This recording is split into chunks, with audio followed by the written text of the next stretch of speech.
today with one of our newest Arizona drag racing legends, Ted Olson.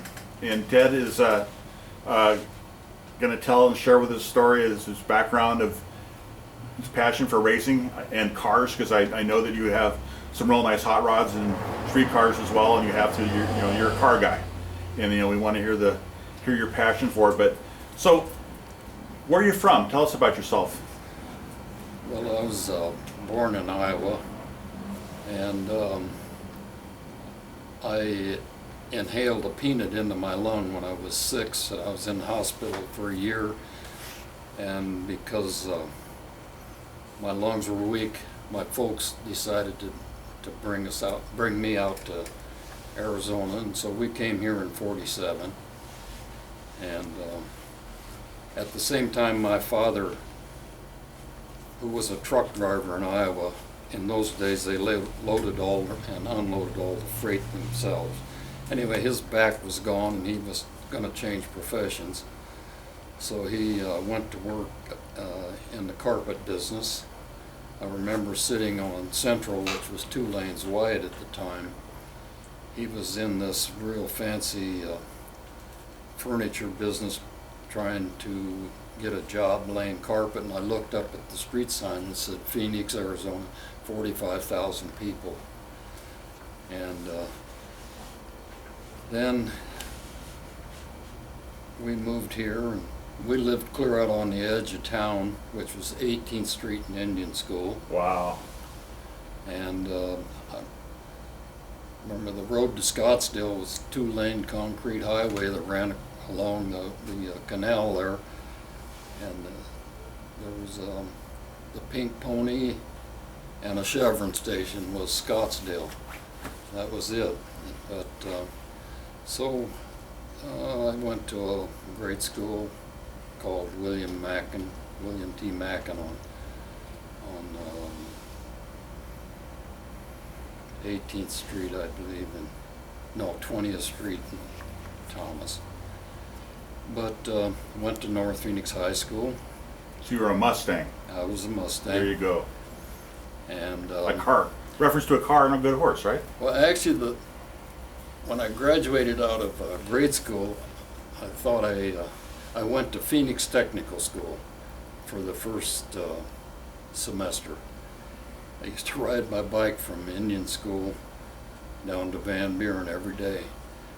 But I basically missed all my friends who were going to North Phoenix High School, so I got out of there, went back to North High. And then about, would be 1954, I met Albert Ischenbaugh and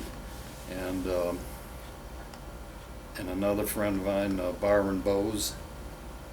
They were on, they both had Mustang motorcycles, and they were on 19th Street, and I ran into them, and then we just kind of clicked and got together. And at the same time as that was happening, we got into micro midgets, and contrary to some things that have been said on the internet and everything, we were the first in the nation, period. And we have proof because Popular Mechanics flew somebody out here and took pictures of us. We had a 20th of a mile racetrack that we built. There were probably 20 cars, all built out of whatever things. Actually, our first car was a couple of street signs that came off the state. And we got to, always had to have, then we learned how to weld because there was a welding shop that was called, his name was George DeFries, they called Let George Do It. And then his son had just gotten out of the Air Force, Don DeFries, and he was running the shop, but he was 7-8 years older than us. But then because of the welding shop and the cars were always breaking down, we all learned how to weld, and and to keep the cars running.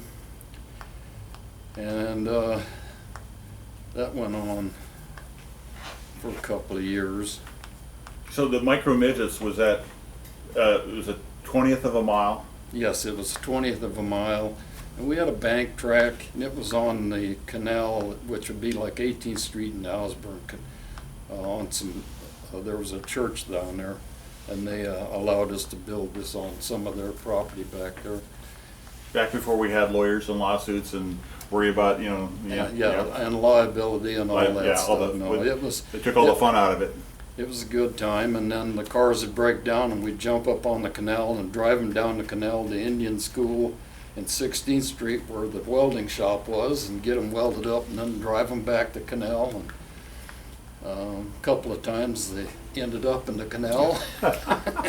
Be driving along, the steering would break, and you'd be in the canal. So we did that for a while. Then about 1955, Albert and I, well, I lived about a block from another friend, became a friend of ours called J.R. Bloom, who was real big in the racing. He had a little, I believe it was a Bantam coupe, had a straight 8 Buick, and he was big on straight 8 Buicks, and he made them run pretty good. And I lived just like a half a block from him, and so we were hanging around there, and Albert and I came up with a straight 8 Buick engine, which is a whole nother story, but so you had an engine. we had an engine, and then we bought a 34 four-door sedan from JR's brother-in-law. And this thing was was gutted so bad. We used to take it off the frame, and the body had just laid down. It was nothing. But we put the Buick in there, and JR lent us 5 carburetors on this Buick, and then Perryville drag strip was just starting at that time. I remember the first time we took the car out there, we didn't have a trip. We didn't have any money. We pulled the car with a rope to Perryville, which is like, it's a Verado way now. I think it's 26 miles or something. I pulled it with a rope out there, and it was, unsprung, right? Just driving, it just beat you to death. Beat you to death going down the road. Man. Yeah. But we ran it, and it got to running pretty good. It ran 104 miles an hour, and that'd be in 1955 on gas. On gas. Yeah, and it was it was a lot of fun. So then Albert and I decided to build a dragster, and we built a dragster. In the meantime, we went to Chevy engines. And in '55, the Chevy V8 had come out. We had a friend in Chevrolet dealership, Cabedo Chevrolet, and a friend by the name of Don Gilkey, and he was in the parts department. He used to get us all the used parts and stuff that were left over from the dealership, and They fit your budget very well. It fit our budget. And so we put the dragster together, and it was, for its time, was a pretty nice looking dragster. Well, at the same time, I remember being down at Buddy Sampson's, pulling in on 20th Street there in Van Buren. They'd have their race car down there, and Joe Dillon, they'd be working on it down there, and Albert and I'd go in there and hang around, and we were building our dragster, and it ran pretty good. It was just a little small block Chevy with 6 carburetors, and we'd made the manifold for it, and it was on gas, and it ran 130, 35, I think, something like that. And at the same time, we were starting to understand the difference between miles per hour speed and elapsed time. You know, because originally everybody just wanted to go fast. Right. You know, but then it started dawning on you, it doesn't make any difference how fast you go if the other guy beats you down there. So we were working on that, and the dragster we built was pretty trouble-free. It was real trouble-free. And I remember we used to weigh 1,080 pounds running. Wow. And so that's the way that went. In the meantime, I had a 50 Chevy that I put a Chevy V8 in, had a Packard transmission with a 46 Pontiac rear end in it. That was a 46 Pontiac station wagon rear end because the gears had 456 gears, and called it the Tan Tiger. It was kind of a sleeper looking car, you know. So we drove that around, and Albert had I believe he had a 39 Chevy with a Chevy in it. And so we were doing street racing at the same time we were drag racing. Back then, so street racing, was it just anywhere where you lined up next to somebody, or did you have a place you would go generally? Well, we used to all gather down around Bob's Big Boy, and then we'd drive straight down Central, drive through town, come back up Central to Bob's, and then we'd hang out at the car wash next to Bob's, and then also the big shopping center, Park Central, was just being built. And so everybody started hanging around in there, and there would be 100 cars there. And the police basically left us alone. They'd pull in, and they'd just sit there and talk to us. Well, then they'd set up a race or something, and we'd all get in our cars and slip out the back door out on 3rd Avenue, and we'd head out. I remember going on, before they built the freeway, we'd go out there and on Dunlap and go straight south and go racing there. And somebody had a police radio, so when they'd be listening to the radio, because there'd be 50, 75 cars lined up, and we'd be drag racing at night with the headlights, you know, and they'd say, well, the police are on the way, because they could hear it on so we'd all just disappear. You disappear into the Yeah. night. Yeah, so, and. So you back when you were doing these cars, you and Albert, you fabricated a lot of things, or you like you said, you found the right rear end out of a station wagon because it had the right gear. Yeah. Do you remember your joy when you actually found that rear end? And I mean, really prior to that, like you know. Yeah, and I didn't have any money to buy it. You Right. know? So we won't go into how I got it, but Well, I think the statute of limitations was probably over on that. yeah. Well, we still won't go into Okay, it. well, okay. But I got that, and then because the car, the little gas car, the dragster we had ran pretty good. We were going to the coast at least twice a month, and I remember Mickey Thompson used to pay us to come over. I think it was $100 to show up. Now that's big money in those days, you know. Go over for $100, and we ran pretty good. You know, we were a smaller engine.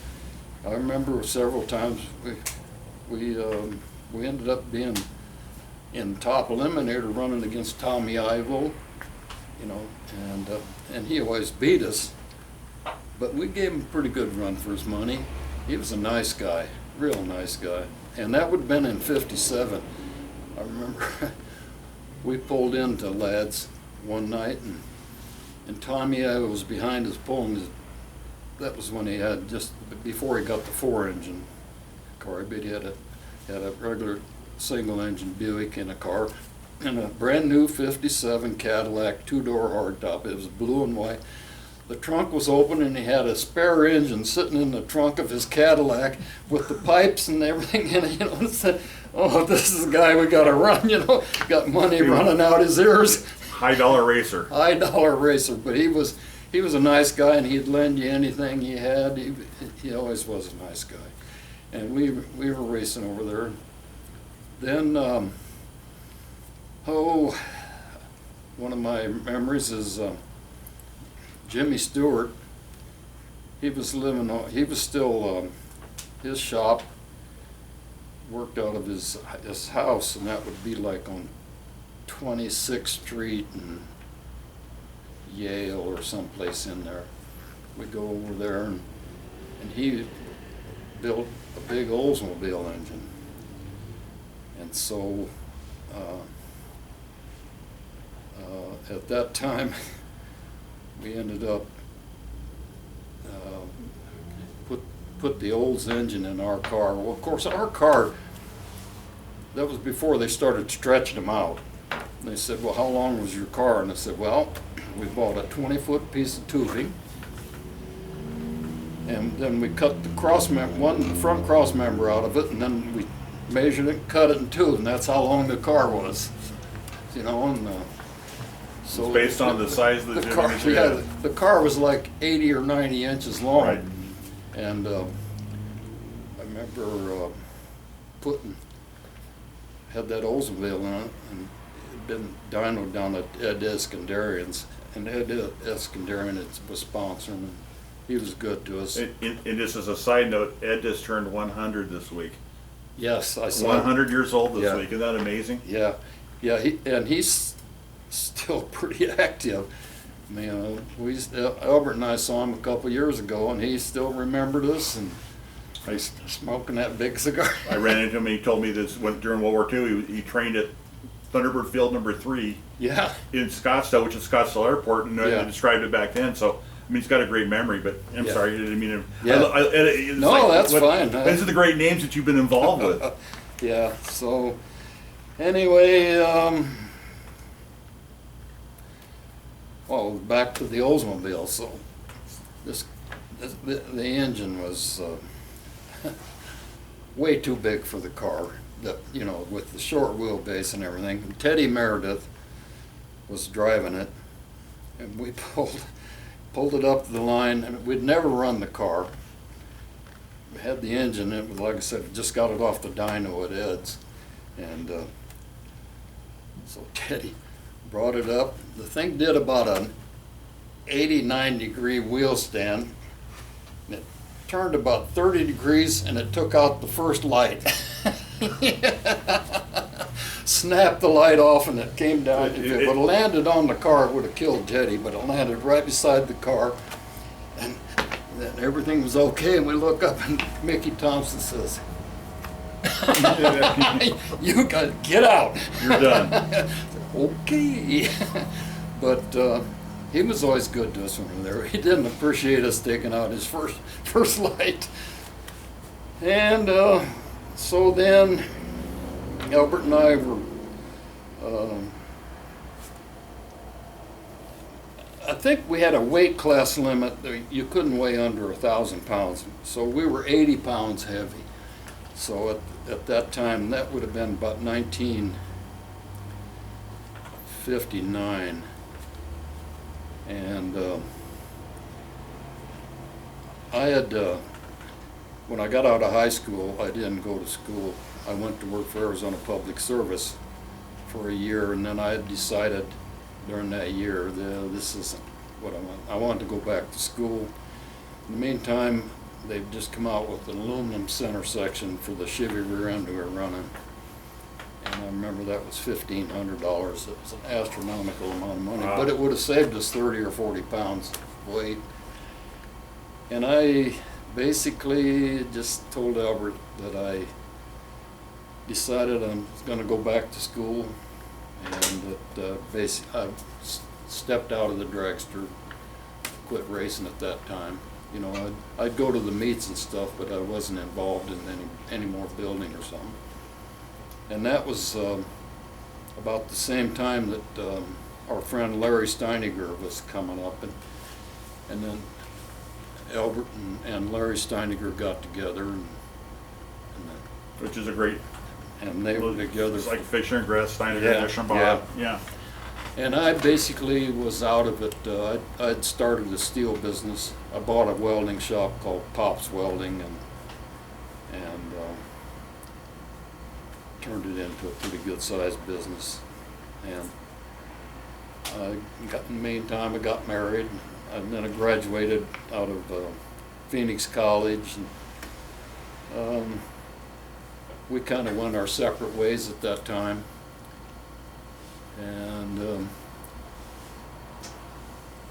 then many years later, like 40 years later, Albert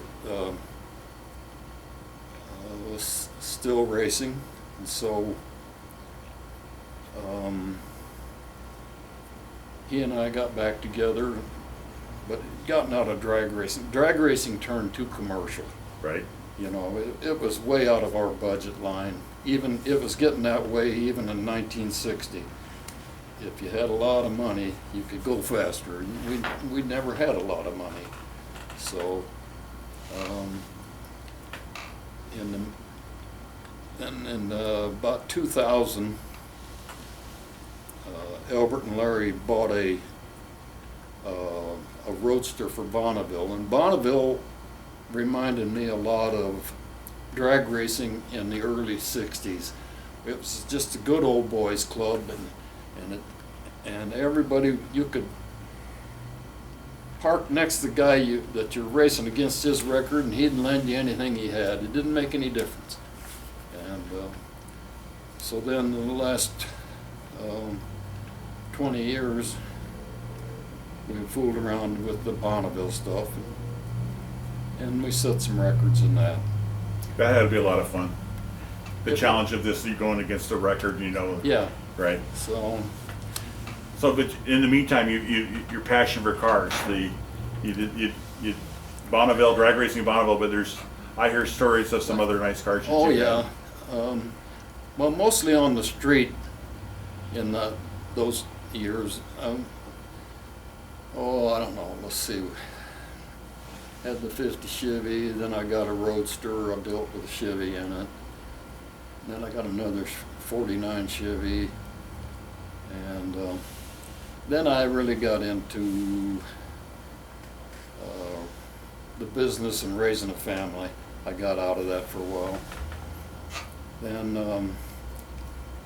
now lately I've been building, I have a Nomad I built, and I put an LS3 525 in it. And in fact, going to Reno with that here. The Nomad convention's coming up here just the week before Hot August Nights. Right? Yeah. Yeah, I'm aware of that. That's got to be a great. Yeah, John venue. and I are going up. Right. He asked me, I was going to go up, leave Saturday morning. He said, you know, if you could leave Friday morning, then This we could go is together. our friend John Chambers, who knows. He's probably the walking registry of nomads in the country. I mean, He knows Nomads. yes. Yes, he does. Yes. Yeah, and he's been a good friend, and it's been a lot of fun. So, and the Nomad's done now. Actually, I'm trying to sell it, but You shouldn't have any problem. well, I want a lot of money for it. It's all relative. There are Yeah. people that want to spend a lot of money in cars. I put a lot of money in it. I always get carried away, you know. And what's another 100 here? What's another 500 there? You know, and all of a sudden I got a whole lot of money in it. Well, the one thing about any of the cars you had along the way, especially like the Nomad, they're not making them anymore. No, that's And it's definitely, yeah. I've heard about the car. I can't wait to see it sometime. I know it's a beautiful car from what I've told you. So your pride of the thing is you're a gearhead. You know, a lot of us Yeah. have taken time off along the way to raise our family and family first, but when we get to a certain time, it's about me again. Yeah, And yeah. there's nothing wrong with it. And that's the great story. A lot, you Yeah. can't get the car out of most people. You're a car guy. Yeah, So I got the Nomad done, and now I've got a 68 El Camino that I just put a 454 in it with a 400 transmission. That's what I'm working on. So, and actually I have more fun driving that than any street car I've ever had. It's been I'm not in it financially so heavy that you're afraid of getting a rock chip in it or Right. something, you know. So it's fun It's to your drive. driver. Yeah, it's going to be a daily driver, and so that's the story of my life, pretty much. You were bid hard by cars. Yeah. You got the car bug. You know, we asked the question of other people. You know, you went to race for Mickey Thompson's track, and you go to California. How did it feel to take the California cars out when you could beat one of those guys over there? They didn't particularly like us Phoenix guys, because we used to kick their ass. Yeah, I love it. I'm proud of you guys. I'm really Yeah. proud of that. That's why Yeah. nothing brings a smile to my face more than just knowing that you got under their skin. Yeah, no, we did pretty good on the coast, and we hit most of the strips over there, but not so much with the first dragster Albert and I built, but I know Albert and Larry really hit the coast a lot. Great story about Yeah. them. They're racing So. together and such. So Yep. we really appreciate you being here today and sharing your story with us. It's really important. We hope you have a great time in Reno. You know, just I know that there's some special tours and stuff planned for you guys there, and you're going to have a great time with all the other Nomad people. Yep. And be safe. And Ted, thank you for joining us, and thank you for being part of being an Arizona drag racing legend. Well, thank you. My pleasure. Thank you very much.